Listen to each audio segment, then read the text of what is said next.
Welcome to Tenor Tech, where I solve the problems you didn't even know you had. You begin by powering the Vellfire to ACC or on so the head unit becomes active. Make sure the car is stationary. On your phone, open Bluetooth settings and set it to discoverable so the Vellfire can find it. Once done, navigate the car's multimedia menu to Bluetooth Add Device. This starts a search immediately. Keep your phone visible and unlock it so prompts appear. Communicating directly prevents timeouts and speeds pairing. Have typical PINs ready in case automatic pairing fails.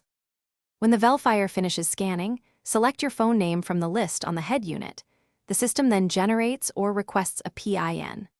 On your phone, watch for the pairing request and compare the numeric code shown on both displays.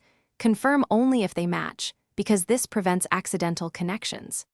After confirmation, accept requested permissions for phonebook and media, so hands-free calling and audio streaming function. Make sure Bluetooth audio is selected as the media output on your phone.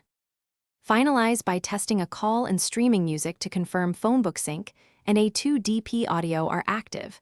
Make a short call to verify microphone and speaker routing.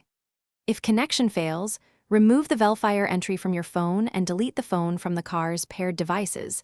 Then restart both systems and repeat pairing.